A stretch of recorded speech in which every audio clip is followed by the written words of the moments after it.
जय हिंद एवरीवन। मैं Raj Sheron, ex an CoBRA officer.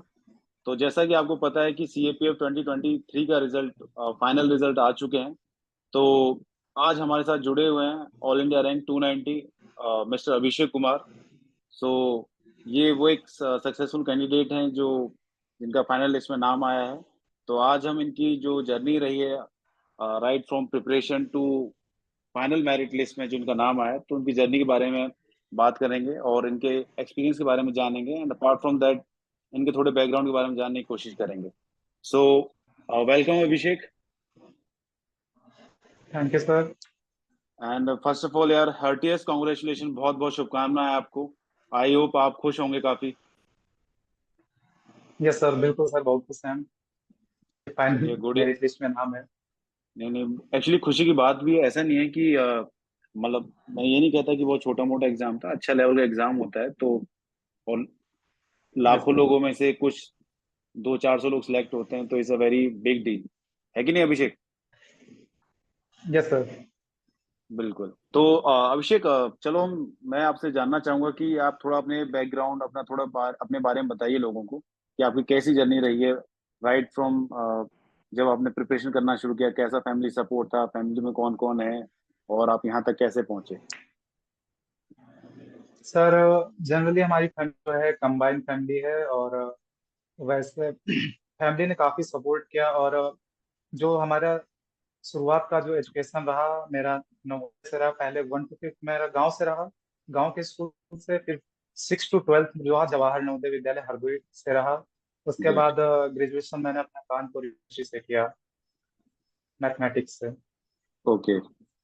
तो आप कब से तैयारी कर रहे हैं? सर, मैं 2 अटेम्प्ट दिए। पिछली बार मैंने पेपर 2 बहुत अच्छा किया था, और लगभग 145 मार्क्स पेपर 1 में थे। But okay. पता नहीं, मैं तो एक्सपेक्ट कर रहा था कि क्वालिफाई करूंगा, लेकिन मुझे मिनिमम क्वालिफाइंग मार्क्स भी नहीं मिले, और मैं बहुत आश्चर्यचकित था कि ऐसा कैसे हो गया, और मैं क्वालिफाई कर सका। नहीं नहीं, बट बिल्कुल इस बिल्कुल हो अटेम्प्ट में जाए। फॉर्चुनेटली हो गया। नहीं नहीं, अच्छी बात है, बट वही है कि इशू क्या है कि वो पेपर 2 थोड़ा सब्जेक्टिव होता है, राइट? तो यू नेवर नो यस कि सर। आपने अच्छा लिखा है, सामने वाले को अच्छा लगे ना लगे, तो थोड़ा इशू रहता है। हाँ, यस सर, ये बात तो है हाँ। सर। हाँ, ऑब्जेक्टिव में क्या रहता है कि जो सही है वो सही है, उसमें उसके उसका मानना है, उससे फर्क नहीं पड़ेगा, राइट? चलिए गुड है। तो ये आपका यस सर। दूसरा अटेम्प्ट था, राइट? यस सर, दूसरा अटेम्प्ट था हमारा। तो आपने क्या कहते हैं, आपकी पहली प्रेफरेंस क्या थी फोर्सेज में? सर, पहली प्रेफरेंस हमारी सर CISF थी, और फिर SSB, फिर ITBP, जो जनरली लोग मुझे लगता है कि भरते हैं। Right right right. चलो गुड है। तो मुझे आप यस थोड़ा सा सर। बताइए कि लेट्स सी, जब आपने 2 साल पहले इसके लिए पढ़ाई करना शुरू किया और फर्स्ट अटेम्प्ट में नहीं हुआ, तो आप मतलब कैसे प्रिपेयर कर रहे थे, मुझे थोड़ा सा बताइए, ताकि लोगों को थोड़े कुछ इंसाइट्स पता चले, कुछ हो सकता है आपकी स्ट्रगल और मेहनत को देख के कुछ लोग मोटिवेट भी हों। सर, मुझे जो लगा कि सर मैंने अपना पेपर जो फर्स्ट फर्स्ट था सर, 142 मार्क्स आ रहे थे, तो मुझे लग रहा था कि ऑब्जेक्टिव तो मेरा सही जा रहा है, लेकिन जो सब्जेक्टिव पेपर है पेपर 2 मेरा, मुझे मिनिमम क्वालिफाइंग मार्क्स नहीं है। तो मुझे जो समझ में आया कि जो ऐसे थे, मैंने पिछली बार क्या किए थे कि लास्ट में लिखे थे, और मैंने जो back to first last question से फर्स्ट क्वेश्चन की तरफ गए थे। और मुझे जो राइट। समझ में आया कि जो मैं पहला क्वेश्चन था ऐसे का, वो मुझे लगता है कि मैंने थोड़ा सा गंदा कर दिया, और एग्जामिनर ने मुझे लगता है कि चेक के टाइम में भी मुझे फर्स्ट ऐसे पे मुझे जज कर लिया, और पूरा सर मुझे मिनिमम क्वालिफाइंग मार्क्स नहीं दिए। तो मुझे सेकंड अटेम्प्ट में मुझे ये समझ में आया, मैंने सिर्फ 165 अटेम्प्ट किया है मैंने। फिर भी मुझे ओके। लगता है कि मेरे अच्छे मार्क्स होंगे अगर मैं लास्टली क्वालिफाई हूँ। तो मैं यही सजेस्ट करूंगा जो लोग हैं कि जो आप हिस्से वगैरह रहते हैं, जो फर्स्टली, मुझे लगता है कि वो सबसे पहले आपको करने होते हैं। क्योंकि कुछ एग्जामिनर में भी, अब आप तो जान नहीं रहे सर सब्जेक्टिव पेपर कौन कॉपी चेक कर रहा है, किस मूड से, वो हम नहीं कह सकते। तो अगर अगर कोई ऐसा भी एग्जामिनर रहा जो आपको जज कर ले फर्स्ट क्वेश्चन या सेकंड क्वेश्चन से, अच्छे रहने चाहिए। तो मेरा सजेशन है। और मैंने यूपी पीसीएस का मेंस भी दिया था, उसमें मेरा जो एक्सपीरियंस रहा यही रहा कि फर्स्ट क्वेश्चन रहते हैं वो बहुत मैटर करते हैं। और आप, मेरा सजेशन ये है कि पहले जो ऐसे हैं आप अच्छे ही करिए, कम से कम एटलीस्ट, तो अगर कोई जज भी कर ले तो लास्ट तक उसका माइंड मेकअप रहे कि बच्चे ने अच्छा ही किया होगा। Right right. नहीं चलो, अच्छा, एक अच्छा सजेशन दिया आपने। तो जब आपका फर्स्ट अटेम्प्ट में हुआ नहीं था, तो तब कैसा लग रहा था आपको कि मतलब, तो आपको लगा कि आपको दोबारा देना चाहिए, या जस्ट ऐसे ही दे दिया कि क्या था आपका? नहीं सर, सेकेंड अटेम्प्ट में अगर मेरा क्या था कि मैंने सोचा था कि सीएपीएफ है, मैंने अच्छा लिखा था, लेकिन जो गलती मैंने अभी पिछले टाइम की थी कि इससे मैंने बाद में लिखी। और मुझे जो समझ में आया कि यही गलती मुझसे हो गई, उसी पे मैं जज कर लिया गया और पूरा सब, मेरे जो मिनिमम क्वालिफाइंग मार्क्स नहीं मिले। तो फिर यही ओके था कि यूपी पीसीएस का मेंस था और उसकी टेस्ट सीरीज थी संडे को ही, और संडे को ही एग्जाम था मेरा। तो फिर ओके ओके। मैंने बहुत सोचा कि प्रिपरेशन तो है, दे देते हैं एग्जाम। फिर दिया, और फॉर्चुनेटली जो स्ट्रेटेजी मैंने सोची थी कि पहले ऐसे अच्छे से करना है, तो वो किए, और 165 अटेम्प्ट करके भी मैं अगर क्वालिफाई हूँ तो मुझे लगता है कि पेपर टू ने मुझे बहुत हेल्प किया है। नहीं नहीं, इज मतलब इज वेरी गुड, मतलब कमेंडेबल है। नो डाउट, उसमें कोई डाउट नहीं है। मेरी तरफ से क्या है कि no doubt first rank toppers हैं, उनको अलग लेवल की मेहनत की है उन्होंने, बट मेरी तरफ से जितने भी लोग सिलेक्ट हुए हैं, 312 करीब लोग सिलेक्ट हुए हैं, वो सारे ही टॉपर हैं। बिकॉज आप देखो, लाखों बच्चों में से कुछ 300 लोग करीब सिलेक्ट हुए हैं, तो टॉपर ही हैं सारे, राइट? बिल्कुल सर।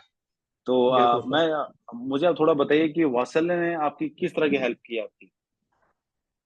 सर वात्सल्य ने सर मेनली मेरा सर जो इंटरव्यू प्रिपरेशन के दौरान में काफी तेज रहा सर, उसमें मेरी बहुत हेल्प की। और मैं फाइनली अगर रेकमेंड हूँ तो उसमें वात्सल का सर बहुत बड़ा योगदान है। जैसे कि मुझे इनिशियली सर, मैं जब आया तो पेपर तो क्वालिफाई मेरा हो गया, लेकिन मुझे एक्चुअली पता ही नहीं था कि क्या इंटरव्यू में होने वाला है, क्या नहीं होने वाला है।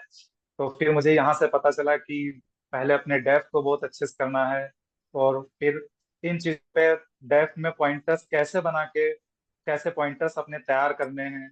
और जब हम एक्चुअल इंटरव्यू में देने गए तो जो कोचिंग से हमें वात्सल सर, सो जो हमें हेल्प मिली थी कि ऐसे ऐसे पॉइंटर्स तैयार करने हैं। मेनली मेरा इंटरव्यू डेफ के अराउंड 70% रहा, और उसमें जो पॉइंटर्स बताए गए सर के द्वारा वो सब बहुत काम आए।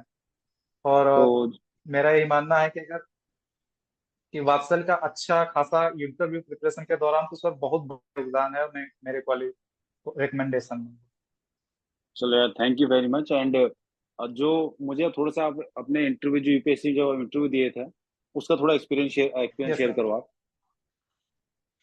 सर मेनली सर मेरा इंटरव्यू, जो मैंने इंटरव्यू दिया तो बाकी तो सब बहुत अच्छा गया। चेयरमैन सर थे, उन्होंने बाकी जैसे वात्सल ने बताया था कि अपने जो सब पॉइंटर्स हैं पहले इंट्रोडक्शन के, और जितने भी सभी पॉइंटर्स तैयार करो, मेनली उस पे रहा। मैं जैसे यूपी से कुछ एक दो क्वेश्चन रहे कि कोई पॉलिटिशियन हो जो डिकेट से रहे हो, और फिर कहाँ से बिलोंग करते हो। फिर जो फोर्सेस का वात्सल ने बहुत अच्छे से बताया कि फोर्सेस के बारे में तो आप बहुत ही अच्छे से प्रिपेयर करके जाइए, वहां से तो क्वेश्चन मैक्सिमम चांस है कि आपको हो सकता है डेफिनेटली मिले, और ये आपके लिए बहुत ही अच्छा होगा अगर आपको फोर्सेस से कुछ मिल जाते हैं।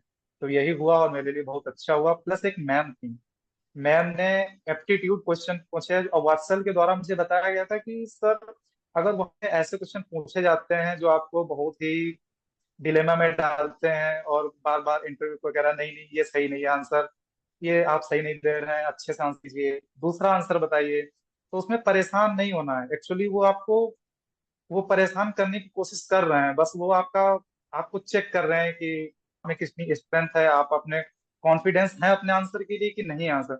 वही मेरे साथ हुआ सर इंटरव्यू में। मैम ने थी मैम ने क्या किया, एसआरटी मुझसे नहीं पूछी, जनरली जो बच्चों से पूछी जाती हैं, मुझसे एप्टीट्यूड बेस्ड क्वेश्चन ही सारे एप्टीट्यूड क्वेश्चन पूछे। जैसे कॉन्फ्लिक्ट और सोल्यूशन के बीच में की दूरी कितनी होती है, ओके। एक मटका है, दो मटके डंडे से लटक रहे हैं, अगर उस पे फूट गया है तो उस पे आपका क्या, एज अ कमांडेंट आप फर्स्ट रिएक्शन क्या होगा, उसका उसका क्या ओ- सॉल्यूशन होगा। अगर फूट भी गया, उसमें कुछ उगा दिया गया, तो उसको आप कैसे देखते हैं। सर सारे क्वेश्चन एप्टीट्यूड बेस्ड, और मैं जो भी बता रहा था आंसर, मैंने बहुत कुछ, जैसे सॉल्यूशन में ही सर हमसे पूछा गया, तो मैंने बताया कि सर जो डेप्थ है सर प्रॉब्लम की, वो, और जो लोग पार्टी जो शामिल हैं सर, उनका माइंड मेकअप तय करेगा, और जो इस कॉन्फ्लिक्ट के डीप है वो तय करेगी कॉन्फ्लिक्ट और सोल्यूशन के बीच में कितनी दूरी है। बट मैम जैसे आंसर देते हैं, मैम बोलती थी कि नहीं नहीं नहीं नहीं, ये इसका आंसर नहीं है, कुछ और सोचो, मेरे पास बहुत टाइम है, अपना टाइम लो, आराम से सोचो।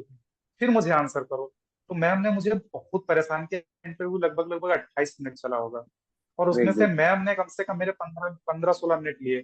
तो मैंने सोचा कि मेरा इंटरव्यू बहुत बेकार गया है, मुझे नहीं लगता कि रिकमेंड हो पाऊंगा मैं। लेकिन रिकमेंड हो गया हूँ, तो मुझे लग रहा है कि वो मुझे सिर्फ परेशान करने के लिए, जो वात्सल ने हमें सिखाया था कि डटे रहना है, आपको परेशान करेंगे लेकिन आपको कॉन्फिडेंट रहना है। एक्चुअली वो बिल्कुल आपको बिल्कुल स्ट्रेंथ चेक कर रहे हैं कि आप। Yes sir. बिल्कुल। अच्छा, तो कुछ अपने कुछ क्वेश्चंस भी शेयर कर सकते हैं आप, किस किस मतलब क्या क्या क्वेश्चन पूछे गए थे आपसे इंटरव्यू में? सर मेनली जो चेयरमैन सर ने थे हमारे यूपी से, और फोर्स से रिलेटेड, उसका टेक्नोलॉजिकल एडवांसमेंट से रिलेटेड पूछे थे। और यही जो अग्निवीर है, और उन्होंने ये भी बोला कि अग्निवीर स्कीम में आपको एक ही तरफ रहना है, हमें बैलेंस आंसर नहीं चाहिए। सभी लोग आते हैं बैलेंस आंसर देते हैं, हम इरिटेट हो गए हैं। कहा अच्छा। हमें कोई भी जितने भी क्वेश्चन पूछेंगे, हमें इरिटेट बैलेंस आंसर हमें चाहिए ही नहीं है एक्चुअली। ओके। लेकिन मैं जब भी बैलेंस आंसर, मैं सर लास्ट में बैलेंस ही कर देता। तो बोलते फिर तुमने भी वही कर दिया। लेकिन एक्चुअली मुझे जो लगा कि एक्चुअली वो वही चाहते हैं, बस आपको ये चेक कर रहे होते हैं कि आप बारिश को किसी तरफ एक तरफ नहीं हो जा रहे हैं। नहीं नहीं, राइट, वही है और बिकॉज। बोलिए बोलिए। एक मेरा पढ़ा था कि स्पेस साइंस न्यूज में सर हमें इंटरेस्ट है। तो वात्सल ने बताया था कि थोड़ा एक अलग सा लग रहा है और इस पे क्वेश्चन जरूर आएंगे। तो मैंने स्पेस वाला अच्छे से तैयार किया था, और एक जो सर थे, मेंबर थे, उन्होंने पूरा मेरा स्पेस साइंस पे ही पूरा जितने भी क्वेश्चन पूछे 5-6, वो सब वही पूछ लिए मुझसे। तो वत्सल का सर बहुत बड़ा, सर इंटरव्यू के टाइम पे बहुत बड़ा योगदान रहा है वत्सल का। चलो यार, गुड है, थैंक्स। बाकी वही है कि जो रिगार्डिंग दैट वो बैलेंस वाला ना, द थिंग इज दैट कि उसमें चीज क्या रहती है ना, कि कोई भी चीज है दुनिया में ना, फॉर एग्जाम्पल ABCD कुछ यस भी, सर। उसमें वही रहता है कि कोई चीज है तो कुछ उसकी गलत चीजें हैं, कुछ अच्छी चीजें हैं, राइट। हर यस चीज सर। का नेगेटिव पॉजिटिव रहता ही है, तो अल्टीमेटली बैलेंस बन ही जाता है। आप किसी को प्रेफरेंस देते हैं वही मैटर करता है, राइट। बिल्कुल सर। चलिए चलिए, नहीं, गुड है यार, आई एम वेरी हैप्पी कि आपका हुआ। और एंड आई एम डिलाइटेड कि वासल आपकी सक्सेस में कंट्रीब्यूट कर पाए हम वासल के through. Is very good and sir मैं भी बहुत थैंकफुल हूँ सर वात्सल के लिए। नहीं यार, we are also equally thankful कि लोगों की सक्सेस जर्नी में we are part of it. Is very मतलब good opportunity for also also. So अब मुझे आप बताइए कि अब आपका फ्यूचर कोर्स ऑफ एक्शन क्या है? आप क्या मतलब चल रहा है मन में, अब क्या करने वाले हैं? सर मुझे लग रहा है मैं सिविल सर्विसेज करूंगा। अभी तो मैंने यही सोचा हुआ है कि मैं ट्राई करूंगा। ओके, नहीं वैसे भी आपकी ट्रेनिंग में अब मतलब आई मीन जब ज्वाइनिंग वगैरह होगी, जो भी एज पर जो भी आपको फोर्स अलॉटमेंट होगा, तो मुझे लगता है कि उसमें एक 1.5 साल मतलब 1 साल का टाइम होगा ही होगा। अगर आप यस सर। प्रिपेयर करना चाहते हैं तो यूपीएससी और सिविल सर्विस जैसे आप इंटरेस्टेड हैं, तो आप बिल्कुल कर सकते हैं। और आई थिंक फोर्स में जाके भी अगर आपकी किस्मत अच्छी रही तो वहां पर भी हो सकता है टाइम मिल जाए आपको। फोर्स में ध्यान रखना है हाँ कि सर, अभी इस मतलब फोर्स में क्या होता है कि चीज ध्यान रखना है कि आ, किसी भी फोर्स में जाए जहाँ फील्ड में होंगे ना, वहां पर आपको ज्यादा टाइम मिलेगा पढ़ने का, काम भी अच्छा होगा और आपके लिए फ्री टाइम भी आपको ज्यादा मिलेगा, तो आप वहां पे पढ़ाई कर सकते हैं। बिल्कुल सर। और घर में जब बताया रिजल्ट तो घर वाले क्या मतलब कैसा लगा उनको? सर घर वाले बहुत खुश थे, क्योंकि मैं पहला ऑफिसर था अपने आस पड़ोस में, और अपने घर में मैं सर पहला ऑफिसर था, तो डेफिनेटली बहुत ज्यादा ही खुश थे। नहीं नहीं, बिल्कुल, मैं आई कैन अंडरस्टैंड कि ऐसी ही कुछ मिलती जुलती हालात मेरे साथ भी थे, तो आई कैन मैं आपकी फीलिंग समझ सकता हूँ। तो मेरा सभी को मैं यस यही सर। बताना चाहूंगा कि आप में से बहुत सारे ऐसे लोग होंगे जो अभिषेक की तरह होंगे, मेरी तरह होंगे, जो जिनके घर में शायद कोई ऐसा मतलब डायरेक्ट ऑफिसर ना लगा हो, कोई ग्रुप ए में ना आया हो। तो आप देखिए कि मतलब अभिषेक के पेरेंट्स को आप देख के बता सकते हैं कि वो कितने खुश होंगे कि उनका बेटा फाइनली एक ऑफिसर बन गया। तो it's a very big moment for the family also, and I hope कि जो अभिषेक की फैमिली है वो इस मोमेंट को काफी इंजॉय करेगी, and they will be very proud of Abhishek कि अभिषेक ने इतना एफर्ट डाल के उनकी फैमिली के लिए इतना कुछ किया है। तो जो उनके अभिषेक के पेरेंट्स हैं, उनकी जितनी भी मेहनत रही अब तक, वो सब मतलब मेरी तरफ से रंग लेके आ चुकी है। बाकी अभिषेक आगे किसी एग्जाम में बिल्कुल कुछ सर। और भी अच्छा करते हैं तो वो तो कहते हैं ना कि सोने पे सुहागा वाली बात है। राइट अभिषेक? Yes sir. तो बिल्कुल सर। अभिषेक, माने बहुत अच्छा लगा मुझे आपसे बात करके। बाकी आपका कुछ मैसेज है जो फ्यूचर एस्पिरेंट्स हैं जिनका अगले महीने एग्जाम भी है, और आने वाले जो एस्पिरेंट्स हैं वो आपको कभी सुनते हैं, तो उनके लिए कोई मैसेज है तो आप प्लीज बताइए एक बार। सर, सर उनके लिए यही मैसेज है कि अगर आप किसी फेल हो जा रहे हैं तो इसका मतलब ये नहीं कि आप बुरा करके ही आए थे। हो सकता है आपने अच्छा किया हो, आपका बाई लक नहीं हो पाया, नेक्स्ट टाइम अच्छे से ट्राई करिए। और सब पेपर सेक के लिए तो हम बिल्कुल रेकमेंड करेंगे। हमने पीसीएस का मेंस दिया और इन सबको देख के जो मुझे समझ में आया कि कभी कभी एग्जामिनर को आप तो जान नहीं रहे होते हैं, कभी हो सकता है कि वो फर्स्ट पे कर ले, कुछ भी ऐसा कुछ सिचुएशन बन जाए। तो एटलीस्ट आप पेपर टू में, सर जो 4 अगस्त को पेपर लगा हुआ है, यही कहेंगे कि आप इससे के शुरुआत के जो क्वेश्चंस रहते हैं एटलीस्ट आप बहुत अच्छे करें। अब लेकिन अच्छे करने का मतलब ये नहीं है कि पीछे का पोर्शन छूट जा रहा है। तो थोड़ा बैलेंस करके चलना है, और ऐसे जो शुरुआत के हैं वो एटलीस्ट दो अच्छे रहने चाहिए। ओके ओके, नहीं गुड है।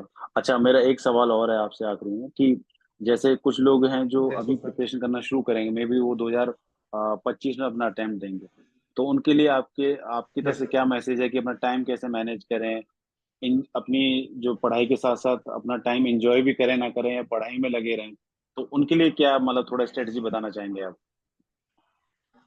सर उनके लिए कहना चाहेंगे कि जैसा हमें बता दिया जाता है कि बिल्कुल हमें लगे रहना है, पढ़ना ही पढ़ना है, बस उसके अलावा कुछ नहीं करना, ऐसा कुछ भी नहीं है। आप जो जो खुद के आवर हैं, 4 घंटे अगर पढ़ रहे हैं, 5 घंटे पढ़ रहे हैं, वो मोर देन सफिशियंट है। बस उसको इफिशियंसी के साथ पढ़ें। और ज्यादा जो बुक्स के, बहुत ज्यादा बुक्स में, ये बुक्स में मटेरियल अच्छा है, अगर देखेंगे तो कंटेंट इतना अच्छा अच्छा है कि हमें लगता है कि ये भी अच्छा है। और ऐसा नहीं कि जो कर रहे हैं उन्हें ऐसा लगता है, हम अब भी अगर हमें दिया जाएगा, मैं ही देखूंगा तो मुझे लगेगा कि इसमें ये अच्छा है, उसमें ये अच्छा है। तो ऐसा नहीं करना। जो भी आप बुक पढ़ रहे हैं, स्टैंडर्ड बुक है, उसे आप फॉलो कीजिए। और साइंस वगैरह के लिए तो बेसिकली पूरा आप 100% एनसीईआरटी, 9 10 की जो एनसीईआरटी होती है, पूरे आप 100% क्वेश्चन सही हो जाएंगे अगर आप एनसीईआरटी 9 10 की कर लेते हैं। और उसमें एज ले सकते हैं क्योंकि वो बहुत सिंपल है करने में। बाकी जिसके क्वेश्चन हो सकता है कि पता नहीं आ रहे हैं, नहीं आ रहे हैं, लेकिन मुझे लगता है साइंस के क्वेश्चन ऐसे होते हैं जो पूरा एनसीईआरटी से लाइन टू लाइन उसमें उतार दिया जाता है। तो ओके, यही है कि साइंस वगैरह अच्छे से करते हैं। कुछ मटेरियल फॉलो करिए, स्टैंडर्ड मटेरियल, और ज्यादा मटेरियल के चक्कर में नहीं पड़ना चाहिए, जो मुझे समझ में आता है सर। बिल्कुल बिल्कुल। और इसमें मतलब अभिषेक का वही कहना है कि आप मतलब ढंग से पढ़िए, और जो आपका गोल है उसके लिए आप ईमानदार रहिए। तो इसमें मतलब वही कहना चाह यस रहे हैं, सर, मेहनत कम आपको करनी है, पढ़िए आप एंजॉय लेकिन भी कर। अच्छे से पढ़िए। हाँ, मतलब वही कि आप मतलब मेहनत करिए और अपने गोल के लिए ईमानदार रहिए, ताकि आप जब रिजल्ट आए, जो भी चाहे फेल हो या सक्सेस मिले, तो आप रियलाइज कर पाए, हाँ यार मैंने, मेरी जितनी मेहनत थी है मैंने उसको जस्टिफाई किया है। आपको ये फील नहीं आना चाहिए नहीं यार मैं अच्छा और कर सकता था, मैंने वहाँ टाइम, वो फील नहीं आना चाहिए आपका। ठीक है ना? यस सर, तो बिल्कुल सर। अभिषेक, एनी लास्ट वर्ड कुछ और कहना चाहेंगे आप एस्पिरेंट्स को? सर यही कहना चाहेंगे कि अगर किसी एग्जाम में आप फेल हो जा रहे हैं तो इसका मतलब ये नहीं कि डिसअपॉइंट हो जाए। सर उसे फिर से रिस्टार्ट करके अच्छे से पढ़ के किया जा सकता है। और हमारे जो दोस्त हैं रिकमेंड भी हैं, इसी एग्जाम में अच्छी रैंक के साथ हैं। सर AIR 18 है, सर वो हमारा ही दोस्त है। तो सर ऐसे ही हुआ है कि पहले पहले सर अटेम्प्ट में नहीं हुआ, तो लेकिन उन्होंने किया और अच्छे रैंक के साथ क्वालिफाई किया है।